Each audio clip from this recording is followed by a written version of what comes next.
And I'm David. Let's talk about Survivor Winners at War. Oh, yes, let's. But first, if you are new to this channel, please click subscribe and give it a thumbs up. And if you want to support us on Patreon, there's a link in the description. Now, this is part 5, the last one of our cast reaction. We are at the oldest of the old school. Yeah, right. In this compilation of cast. Yes, because we've, you've seen the other ones. If you haven't, there's links down below. Check them out. If you have, you know that we are going from most recent backwards. Yes. So these are the oldest.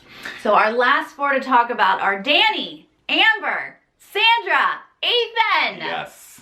Good. I mean, they're all, classic. These people are so good. Like, classic. Every week I'm like, wow, how could we get any better? And I know. Here we are with frickin' Sandra, but we're going to start with Danni. Yes. Who was on season 11, I believe, right? Guatemala is the season that she won. Mm-hmm. Her first and only season. Yep. She has said that she would only return for, because I think she's been offered other seasons. Right. And was considered for some pretty heavily, but she has said that she would only come back for an all-winter season, and here we are. Here we are, she a gazillion years later. Yeah, right. But she is back. Now, for this season, season 11 is the season that hidden immunity idols were introduced. For the first time. Yeah. And there was just like the one. Uh-huh. Right? Yeah. This season had 2 returning players. Bobby John and Stephanie came back, and of course they were split up on different tribes at first. Mm-hmm. Danni started out with the sort of meat shield strategy. Yeah. She was playing that for a bit. Yep. But I feel like one of her main strengths was once things were swapping and merging and she was meeting new people. Yeah. She was in the minority. Yeah. And she befriended like the bosses of the majority. When the merge happened, there were like, I think 4 people on her tribe and maybe 6 on the other. So these 6 are running the show. Yeah. So they're forcing this new tribe of 4, the smaller tribe of 4, to do all the manual labor for camp. They've got to go fishing, they have to get all the food, and the other tribe is like kind of sitting back and eating honey. So it's like not a great situation for the smaller tribe at the merge, and they do start to get picked off one by one, but like you say, Danni was working those relationships, and she managed to be the only the last member from that tribe standing. Specifically Rafe. She really got her hooks into him. He trusted her. They had a final 2 at one point. Yes. She convinced him to, keep certain people, get rid of certain people. Yeah. She was able to sort of just work her way in, be an ace in the pocket. That's right. As they will say. That's right. And then won an immunity when she needed to. Okay, so here's a huge move for her this season, was at the Survivor auction before this immunity challenge. Yes. She bought an advantage in an immunity challenge, right? Mm-hmm. And then she used that advantage at Final 6 when she was the last member of her tribe standing, and then she ended up winning that immunity. So, she made a really good purchase at that auction, used it at a smart time, and then going into that tribal, she's immune, and it leaves that other tribe having to kind of go at each other and crumble. And then she just kind of exploits cracks from there. Ultimately, she got 2 immunity wins. Mm-hmm. The final immunity challenge being super important, wins that, decides to take Stephanie. Now, there was a bit of a twist there because she had agreed to a final 2 with Rafe. And he was there. He's still in the game. Yeah. He let her out of that. He released her. I think he went up to her after she won the immunity, and he was like, it was like immediate. I release you from this promise. You don't have to take me. In front of Stephanie. I don't know what's going on there. I don't know. I wouldn't do that. But no, and I don't even know if Danni was like, okay. Sure. I don't know what exactly she was planning on doing anyway. And it was kind of dramatic because it was in front of Stephanie, and Stephanie's crying because she just lost this challenge. Yeah. And I think that his emotions just got caught up with him. And I don't know if it plays, but ultimately she takes Stephanie to the end. Well, if I'm Danni and I've been released from a promise to bring someone to the final 2, and they're a super close ally, I'm thinking, great, I want you on the jury because you're telling me there's going to be no hard feelings and you're going to vote for me. I don't think Rafe voted for her though. So, really? He was closer to Stephanie. Shoot. When she got to that final tribal sitting next to Stephanie, I do feel like she was able to be honest, talk about her moves, clear some stuff up, and really owned her game. And she did a little bit of painting Stephanie as like a backstabber because she pointed out like, Stephanie's the reason y'all are on the jury. You know, she kind of was like leaning into that a little bit to maybe try to take advantage of any bitterness from the jury. And, you know, I don't know what combination of things worked, but she won 6-1 versus Stephanie. So it was a very convincing win. Yeah, I mean, it is one of those situations where Stephanie did kind of make more moves and therefore made more enemies. Right. And sometimes that's the way the votes fall, and they did fall 6-1. It wasn't necessarily the age of like, we respect people who make the tough choices and like, you outplayed me. Like, these, in the old school Survivor, there were a lot of bitter juries, you know, and they were not happy with the people who got them out and made it to the final 3 or 2 or whatever it is. Right. But to be fair, Danni made some moves and she did, you know, talk her game up. So she gets full credit. She played a great game. And I think some people on season 40 think highly of her. Yeah. But I also think that she's not a huge target. Yeah. Because we haven't seen her in 1,000 years. She's not one of those people that's like top of mind when you think of Survivor winners. So she might be able to kind of like float under the radar at first. And, you know, like we said, she's really good at building social relationships. So that could take her really far. I think I would expect Danni to make the merge and potentially go really far. I think so. I think that she is going to be able to make friends. She's going to be like, what's up? Like, I haven't played in so long. Oh my God, let's work together. Right. What are you doing? Should we get those big targets out? Yeah, let's do it. And then she'll move pretty far. My concern that I brought up in a few of these other videos is these people are also easy boots. Right. If you don't have those just relationships. are like, oh, we are obviously working together because we have previously, so I guess we get Danni out. Yeah. It could happen, but if she has enough time, she's going to make those connections. She's going to be friendly with so many different people, and they're all going to feel like, well, I can count on her vote if I need her. Yeah. I think like hopefully Danni, I think a lot of these winners have built relationships outside of the show as winners. Like they know each other whether they played on a season or not. But there is something special about having played with someone before. Yeah. And Danni doesn't have that. Right. Speaking of playing with someone before, Amber. Okay, so she's played twice. Okay, yes. She played all the way back on season 2. Whoa. The Australian Outback. Whoa. And then she was back for All Stars. Now, she made it pretty far in the Australian Outback. I think it was day 33 that she was voted out. She played an under-the-radar game. They kind of kicked her out because they were like, she's doing things and like nobody's really talking about Amber. We gotta get her out.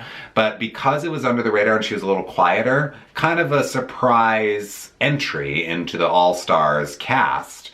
But boy, did she, you know, really do it on All Stars. Well, she pairs up with Rob very early. Yeah. Like day 1 of All Stars. Yeah. They make an alliance. And then, as we all know, sparks a flew.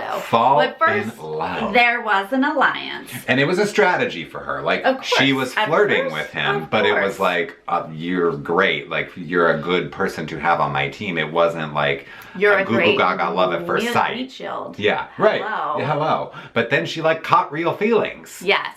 And they were so obvi. They were all about being a couple on this season, which is just so dangerous. I know. But when you got someone like Rob as your meat shield, he does things like straight up when she gets moved over to this little swappy do that they do. Yes. She's the only one on a new tribe. On a new tribe. And Rob checks in with his good friend Lex outside of the game and is like, hey, protect my girl. And I'll protect you. I got you. Well, Lex did that. Amber didn't do nothing. She was like, you know, in with Kathy. Like, she was definitely working her angles. She worked her side. But Lex was there for support, right? And Amber was spared in that week, in that tribal. And then the next tribal, Lex went home. Right, so Rob was not able to keep his end of the bargain, which is important to note because Amber goes to final 2 with Rob. She does, yeah. So it works out really well for her to play this meat shield game. Yeah. And he wins final immunity. Yeah. And obviously he's going to take her. There's no choice. Yes. We're not deciding anything. Cars together this season. Oh my God, we should note, these early seasons had cars. Car giveaways. Left and right, people were winning cars. Oh my God, yes. Amber didn't even win the challenge and she got a card because Rob like brought her with him to the reward, and then it was like, surprise, you also get a card. Extra reward card. Yeah. Yes. She did win an immunity. She did. She got one challenge. She could not find a hidden immunity idol because it didn't exist. Guess what? There wasn't one out there on the island. Right. But Rob wins and takes her to final 2. They both took it. They kind of got beat up. At that final tribal council. It's a bitter jury because Rob and Amber made a lot of deals all season to guarantee their safety through the game, you know, and they had to because they were this power couple. They did what they had to do, but the jury was none too pleased when it came down to it. No, and I think that they were all, you know, they were not loving them throughout the season. No one loves a couple. No. During the season. And then they get to the end and you're just like, Yeah. But to both of their credit, as they're like getting this storm of like, you guys, they took it and they heard it. And they didn't get defensive. They were like, ugh. And even at one point, Rob's like, I'm looking at this completely differently.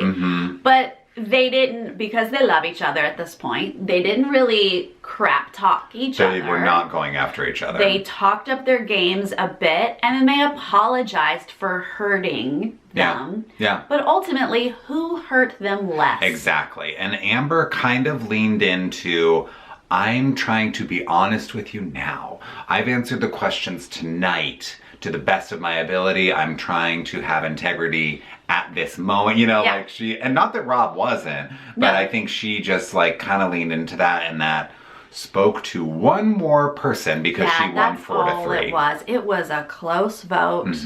And it makes sense because their game was like this the whole time. Yeah, right. It's like kind of difficult to talk about Amber's game without Rob. Like, I don't want it to seem like Rob carried her because she did play a good game, a smart game. Rob was just along for the ride the whole time, you know? He was like the lawnmower making the way for her. Yeah. Like, she's no dummy. She's smart. She's physically adept, at least back at this time. Like, she was great at challenges. I loved the final immunity challenge. It was down to the 2 of them. And at first she tried to get him to like step down and be like, she was like, I want it or whatever. But they both were like, I'm not stepping down. And they fought it out for like another hour standing on these painful posts. Like, she's a tough cookie. Yeah. So I don't feel like Rob like dragged her, but he was a huge part of her game that season. Yeah. And guess what? Here she is again with Rob. Yeah. You know, we haven't seen her play without him since. Yeah, oh no, we haven't seen her since, period. We haven't seen her since. Yeah. In 16, 17 years. Yeah, yeah. So I think she's got a huge target on her back just by association with Rob. But not as big as Rob, I think. Right. Take out Rob, and I don't think people are as threatened by Amber. So I think Amber has a definite chance of making it further than Rob, you know? She's obviously loyal. Obviously. They're married. Yeah, so kids. If Rob's not in the picture, I want to team up with Amber. I want to work with her. She's a great partner. Yeah. So if Rob were to get knocked out early, because they're not on the same tribe, maybe I do work with Amber, and maybe I don't worry about it so much. It's still kind of scary because of Edge of Extinction. Right. Rob can come back. That's right. And then Amber's right there for him. Yeah, maybe you do want to send both of them off to Edge of Extinction, knowing only one of them could come back. I think, honestly, it's just because of Rob. Good point. But she ain't gonna make it. Yeah. She's going out early. I mean, it's like the ultimate Survivor power couple. So, like, bye. I'm voting you out. Yeah. Unless she gets protection from other big players like Sandra. Sure. Yeah. She's gone. I think it's like a pre-merge vote out situation for Rob and Amber. Yeah. For sure. Okay, are you ready for this? Speaking of Sandra. Take a deep breath because we have a lot to talk about with Sandra Diaz-Twine, our only two-time winner. That's right. Two-time winner. What the heck?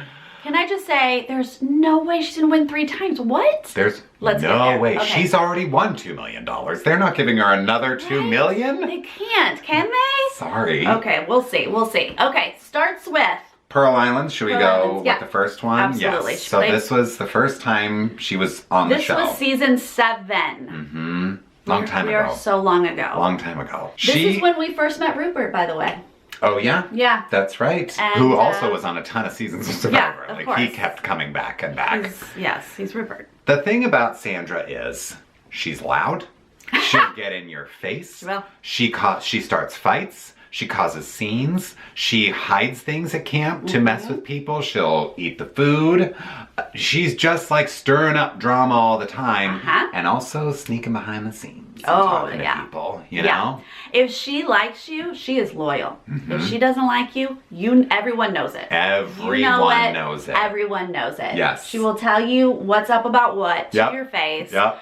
But she also has, it's so interesting to like list all of that because she also has like this under the radar gameplay a little bit. A little bit. She's not winning. I don't think she's ever won an individual immunity. Nope, never. She's played 3 times. She didn't make it to the merge on Game Changers, so there was no opportunity there. But she won 2 seasons and never won an individual immunity. Right. She's not like a big, flashy, physical, big move player. Right. Her first time out is Pearl Islands. The second game she won was Heroes versus Villains. So at Pearl Islands, you know, nobody knows her. Right. She makes an alliance with Rupert really early. They're doing their thing, and then she loses him. Yeah. And from that moment on, she is like, I'm out for blood. Yeah. I'm here to play this game, Yeah. and if I have to take you all out, I will. Yeah. She had a bit of a rivalry with Johnny Fairplay. Yep. And she worked her butt to the end, but when she got to the end, they were like, did you ride coattails? Yeah. And it's like, what? Who would think she's riding coattails? But like, that's kind of They didn't the see her as a flip-flop threat. of her game. That's like, right. she's in your face, but they don't see the move she's making. Right, because I think they just see the loud fights, public scenes, all that stuff that we talked about, and they think like, well, nobody really likes Sandra, so she's probably like going to be a good person to sit next to in the final 2. And she hasn't been calling the shots because she's kind of been like playing from the bottom a lot or playing behind the scenes. She hasn't been winning immunities. You know, they don't see a lot on her resume, but Sandra has this confidence when she gets to that final 2. I think it's Lil who wins the final immunity, right? Yes, and takes Sandra. Yeah. Takes her with her. And Sandra just has a way of being like, I didn't ride anybody's coattails. No, she was like, let me tell you about my game. Yeah. And with that confidence, laid it out, explained some things. Yes, I've been by myself, working it, getting myself here all by myself. And she kind of capitalizes off of being perceived as weak and being perceived as just a number. Saying like, no, my strategy was just like anybody but me. Yeah. I'll vote anybody out as long as it's not me, and guess what? I succeeded. Anyone but me. That is legit what she said. Yeah. That is her game. Yeah. And it has worked twice. She never had a vote cast against her in Pearl Island, so it is interesting that they don't see her as a threat. No, that her first time out, people just did not take her seriously. They didn't pay attention. No. So obviously her second time back, Heroes versus Villains, they know a little bit more of what she's capable of, but yet still, oh my God, they let her to the end. That's right. She similarly was aligned with Rob super early. Yeah. And then that stupid blunder by Tyson. Oh my God. Their alliance breaks up. Tyson's out, Rob's out. Yeah. And now she's left in the minority again. Yeah. She's trying to make moves left and right, and those heroes are not listening to her. Right. When we get to the merge, Yes. she's trying to work with the heroes. And that's key for her game when we get to the end. But she's trying to tell them, like, we got to get Russell out and all these things. But the heroes, like you said, aren't listening. They're not really working with her. So she knows the moves she wants to make, but can't really effectively make them. She can't get them to work with her. But that just kind of shows how scrappy she is. Like, she's still fighting with Russell. And she's still... She's scraping by to stay there. She's in with Parvati, you know, like she does have some like valuable allies in the game for sure. She does find a hidden immunity idol of a season because we have them now on Heroes versus Villains. She uses it, doesn't need to. She only had like 2 votes against her that tribal, but that's like kind of the one stat that Sandra has in terms of like finding things, winning things, like just this one hidden immunity idol, right? And then to her credit, I think this is an important move, is that even though she had this rivalry trying to get Russell out, there does come a point when she realizes, I can just let him sort of sink his own ship. Yep. Like, he's ruining his own game. Right. I don't need to be fighting to get him out. I need to sit next to him. Yeah. Because he ain't gonna win. Right. And that's ultimately what happened. She sits next to Russell and Parvati. And even though Parvati has a lot of respect, she was so closely aligned with Russell that it was really like the two of them and Sandra. That's what gives her the win. That's right. And Russell straight up told Sandra at one point, I want you in Final 3 next to me because I think I can beat you. Joke was on him in the end. But in that final tribal, like you say, Parvati and Russell were so aligned, and all three of them are villains. Yeah. In the Final 3 this season. But Russell and Parvati didn't do any kind of reach out to the heroes. Sandra did. And when the votes broke down, Sandra got all 5 hero votes on the jury, plus 1 villain. Parvati gets 3 villain votes, and it's a 6-3 win for Sandra. Russell gets 0. The queen stays queen. Queen stays queen. Yeah. And what I love about watching her, this is why I'm so glad she's back. Game Changers was the first season that I actually saw her on. Yeah.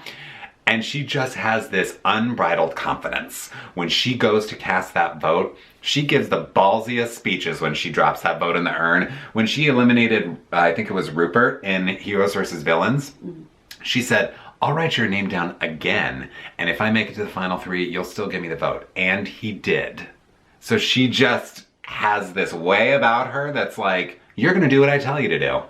And then she makes it happen. Yeah, she does. Look, here's the thing. She's walking in with people knowing that she won twice. Yeah. Knowing just a lot about her and her game. Right. So and they're it's like, going to get her out so soon. Yeah. I can't imagine them falling for it a third time. Basically, I'm just excited to see how many tribals she can make it through. Yeah. Because that was kind of the narrative on Game Changers. Yeah. She was a target immediately, but she made it out of that first elimination and got Tony out. And then she made it out of like 2 or 3, maybe 4 more eliminations. She can work some magic. She will like eat all that sugar and blame it on somebody else, and then that person goes home. Like, she's always finding some trick to play on people to take the target off of her. She's not going to make it all the way, like you say, unless they're idiots. But she could make it, 5 or 6 weeks in, maybe. Maybe she's that magical and she does get to the end. I mean, I wouldn't put it past her. Sure. But then even if she's sitting in the final tribal council, do you really think that jury of previous winners is going to give her a third title when they only have 1? Unless they're like, we are all idiots for letting you get this far. The fact that you made it here and we let you make it, you deserve to win. You should have been first out because you're the only 2-time winner ever. Yeah. I can't imagine. I cannot imagine a world. I feel like if she's sitting there, the other person went, or whoever, however many we have. Yeah. They win by default just because these people are going to be so full of like their own pride that they're like, we cannot vote for Sandra. Right. I don't know. Who knows? But that's my prediction. Yeah, I agree. And our last player, Ethan Zohn from Africa, season 3. Yes. Oh my God. Okay, so this is like so long ago, but he did come back and play All Stars season 8. So season 8 is like the latest, the furthest back. Yes. Difference we've had. Right, and he and Amber were both on that All-Star season. They hold a joint record now for the longest period between appearances on the show, from All-Stars to Winners at War. But he did not do well in All-Stars because he was a target early on. Exactly. Yeah. So Africa. Yes. Season 3 though, like this game is not even recognizable at this point. Oh my gosh. They have like the first Survivor twist this season was a tribe swap. That's it, season 3. That's the twist. He did win 1 individual immunity challenge. Right, which is actually low. I was expecting more from him. Well, he really honestly did not play a huge in-your-face game.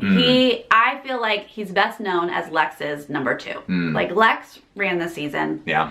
And Ethan was just that real good guy. Yeah. The guy that everyone liked. That's the thing about him. That was right there with the guy running the show. Yeah, he's such a popular and well-liked winner, both by fans and also by people who have played with him. Like, he is a very likable person. Right. And that really was the biggest strength in his game. His social game was killer, and he built a really strong alliance of 4 with, I think, Tom, Lex, and Kim, right? And that was the final 4. Yeah. And ultimately, Kim wins the final immunity. She lets Lex go and chooses to take Ethan. Yeah. again, I think it's just because Ethan's the nice guy. Just bring him along. Yeah. And then they're sitting there in final tribal council and people are like, well, we like Ethan. We're going to vote for Ethan. Right. He said in the final tribal it wasn't so braggadocious about his game. He was just like, I kind of want to prove that like a good person can win. And he might have won unanimously. Now, back in the day, like the first 2 seasons of Survivor, it was a very split jury. This was the first one where it was like a bigger vote split. He won 5-2 versus Kim.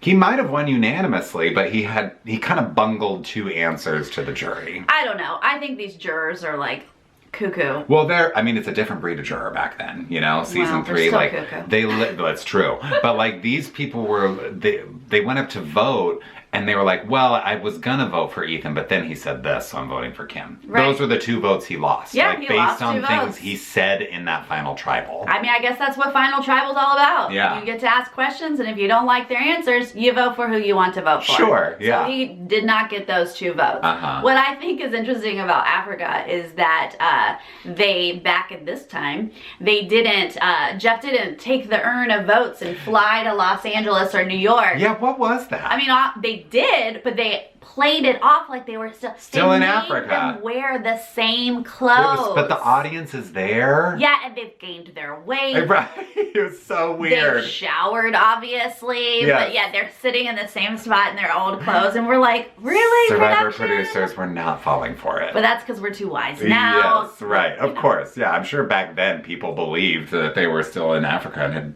brought a studio and then all audience of a sudden people are cheering. Yeah, what? Right. He is this classic old school player. Yeah. He knows about early alliance loyalty. He does. And that's about all he knows. Well, physical challenges. He's an athlete. Yeah. So even though he's older, I think he's still in shape. Yeah. But what's interesting about Ethan is he does have a bit of an arc to his story. Post-Survivor. Post-Survivor. This cancer battle, I think, is pretty well known. And it came back more than once, right? Like he had cancer. He has had a crazy battle with a blood cancer. Yeah. He's had multiple bone marrow transplants. And he has spoken about, being in the hospital, going through this, and hoping he will be healthy and be able to play Survivor again. Yeah. And here he is. Here he is. Now, previously we have spoken about, if you've got some sort of emotional story like that, and make it to the end, and you can deliver a speech about it, that just elevates your game. You gotta have a good game. Yep. That takes you over the edge and wins you votes. So goodbye, Ethan. So I think Ethan makes it to the end, and he's my winner pick. Are you kidding me? There's no way they're gonna let him go to the end because everybody knows he has cancer or had cancer. So unassuming. He's the nice, friendly guy that we just talked about, his social game on fleek. And he is going to make it all the way to the end, talk about cancer, and he's going to win this whole season. I am blown away by that prediction. That's my prediction! That's wild, Sarah. I love that you predicted that. That's so fun. Like, I would love that if Ethan won. I couldn't disagree more. I think there's no way they're going to let him go to the finale because they know about, like, it's a very public cancer battle that he's had. Like, it's been in the news. People are following it. They're paying attention. All these winners know that he has that story. Don't you want to be friends with that guy? Don't you want to work with him? Oh my God, he made it. He beat cancer. He's here for season 40. But I'm not here for that in Survivor. If I'm someone who has not battled and beaten cancer twice, I'm like, love you, man, but you gotta go, okay? Well, valid, absolutely valid. There's so many big targets. You're so right. Maybe he's being considered one of the big targets because of his story. I don't know. Right. But I just feel like you get rid of these big guys like Robin, Sandra, Parvati, Tony, Tyson, and then all of a sudden Ethan is at the end, and you're like, dang it. I mean, it's gonna happen. Like, there's going to be some unbelievable storyline this season where a winner is going to win again. Like, that's the whole point of this, and that's what's going to make it so exciting to watch. So it definitely could be Ethan. It ain't going to be Sandra, but it's not going to be Rob. I will put money on it. Yeah, right. I'm not putting money on the Ethan thing. Maybe Ethan will sneak through. If I'm predicting a winner, I'm predicting like a Kim or a Denise. These women who played really dominant games in their seasons, but, you know, haven't played since and are maybe a little lesser known. So I think one of those ladies is my pick. Awesome. Well, we have more time to talk about picks. Yes. Because this Saturday, 2 p.m. Pacific, we will be live with Jolene and Elaine. Elaine's coming back. She's coming back to do a Survivor draft with us. We are going to build our Survivor fantasy teams. Yep. And we're going to see who can come out on top at the end of the season. That's right. It's like a whole point system. Sarah's got a very scientific system set up. Yeah, it's not just picking a winner. So, right. It's picking an entire team. Winning points for various achievements this season. So it'll be a lot of fun. You should, you know, play along with us. Yes, please play along with us. That's this Saturday. Oh my gosh, I can't believe the cast is over. I know. I can't believe it starts next week. Yes. I'm so excited. I am so pumped. I can't even imagine the kind of gameplay we're going to see. Oh my God. The moves, the crazy things that they're going to do. Yeah. I mean, this is like a dream for Survivor fans. Like, right. And I'm just so happy to be alive for it. What a time to be alive! Please tell us all of your thoughts about all of the cast, who you're rooting for, who you think's going out real early. And then, of course, we'll be here all season long for season 40 Winners at War, recapping all the drama. And every week. You'll get our hot takes every week like usual. Okay, we'll see you then. Okay, bye.